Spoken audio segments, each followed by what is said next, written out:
did you keep going when, the third time when you had come second twice? Like what was it in you that really pushed you to back yourself in? Because I think if I hadn't got it the first time, I don't think I would have done it again. Like I don't think I have that same, I don't know, drive. I don't know. A lot of people were like, oh, she's tenacious. Like she doesn't take no for an answer. But if I'm honest, it wasn't this like fearlessness that it looked like it was from the outside. Like as I said, I was like, nah, I'm not doing this again. Like it is going to be social suicide if I don't win. Like I don't know. Something came over me last minute. It was like a complete whim. Like ask any of my friends and family. They were like, she's not going to do it again. Like she's adamant. And it was honestly like I'm a little bit more into this stuff now, but back then I didn't know anything about intuition or gut feeling or anything. I was super logical. And it was probably the first time in my life I really did follow like that gut niggle where it was like, no, this is the right thing to do. Give it a crack. I also am a bit of a risk taker, I will say. So like if you tell me like we're going to do this crazy thing, I'm the first person to say yes. And I don't really have that rejection like hangover that some people get. Like I'm on to the next project. Like if I don't succeed at something, I don't know what, that's just my personality. I don't really care like too much what people think in many aspects. I just move on to the next thing. And I think that helped me a lot. Yeah.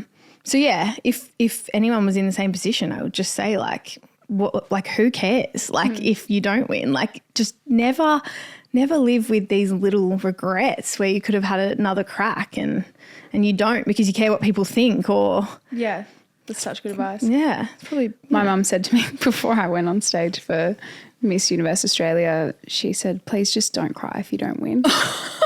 There was a lot of came up.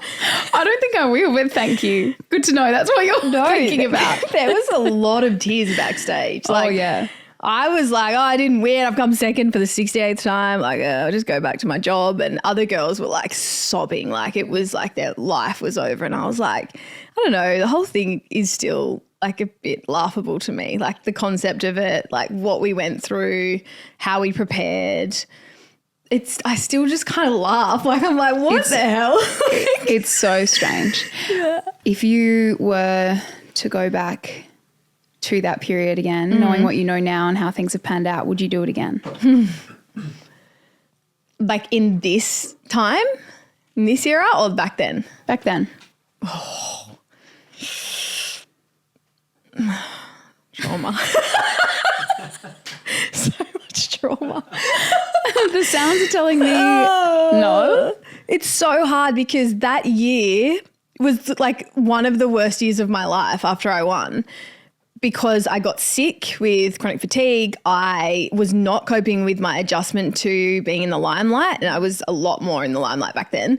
I didn't know how to like manage I didn't know how to like just go out with my friends and I don't know, I just went into hiding really. Yeah. But then I would say yes only because of what came after that, which was the most incredible experiences like being on I'm a Celebrity, Get Me Out of Here, which was one of my favorites. All of the incredible hosting jobs I've done, like the travel, like everything that I've experienced in the last probably 8 years makes me say yes 1,000%. Okay. But that year, not good. Yeah, we will get more into that. I think you had a better experience than I did with the year. I think this is why I want Daniel to ask both of us questions because we had very different experiences. Yeah. Although they were only a few years apart. But I think we also probably went in with different ideas of what it was going to be. Yeah. How did you feel when you won? I was so happy because I'd been working towards that for so long. I remember sitting there doing my press interview and just being so over-prepared and like I knew every answer. Like I was ready for anything. I'd been like doing so much media training and putting myself out there to become the best candidate possible. But there was just so many things that were coming for me in that next year that I could have never anticipated were coming. Like what? Like being papped with my skirt having flown over my head. And so my backside was across the news, and like just being, I don't know, just like being so worried about what I said to anyone at any given time because it might have become something that derailed my career.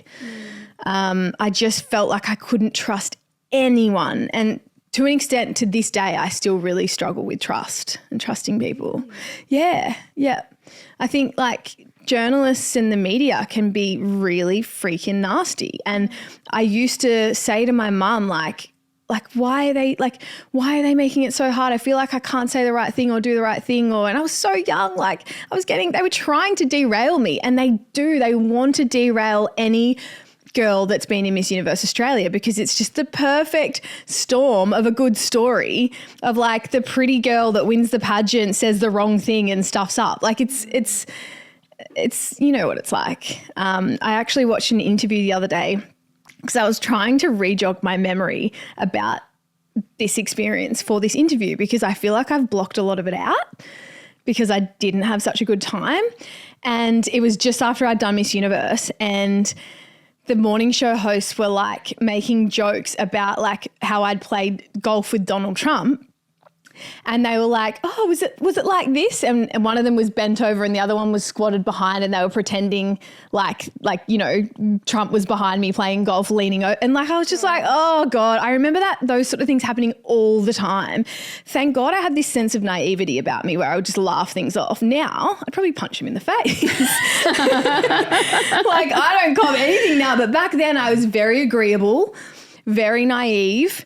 I used to throw myself into things and just kind of like not really care about the outcome. I think there was definitely some aspects of being young that were positive as well. Well, probably helped you to sort of stay in it, but then is that a good thing? Like I think maybe it would be good for you to turn around and say something. Yeah, exactly. Yeah. As you would now.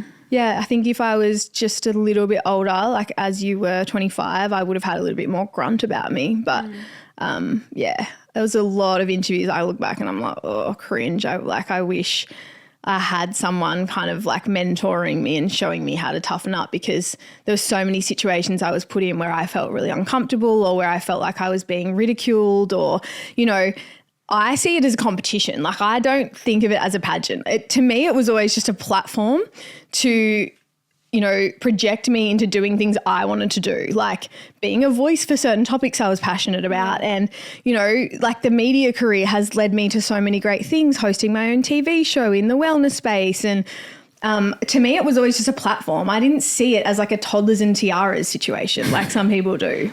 You can't go back and unwin.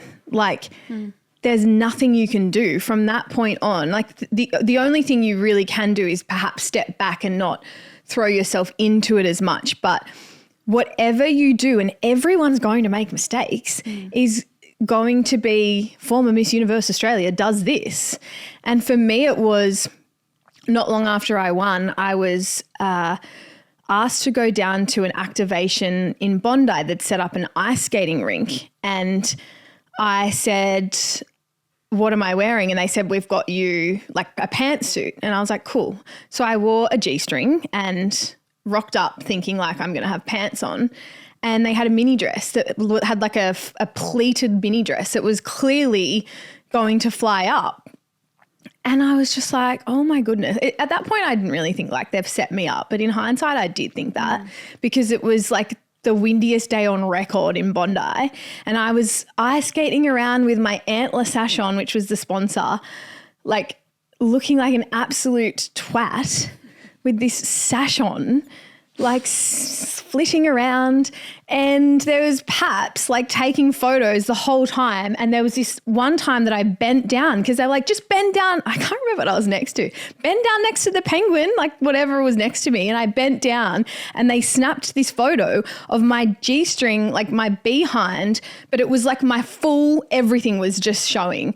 And it went viral. Like you just like see them, like the articles dropping, and it makes you feel sick to the bone. Like I remember thinking like, well, Mum, what about my dad? What about my brother? Like how are people going to respond to this? Are they going to like make them feel uncomfortable about this? And then I got a call from one of my friends and she's like, my mum's you're on the news in Czech Republic for your, like, you know, your behind. And I just felt sick. I was like, what have I done and how do I undo all of this?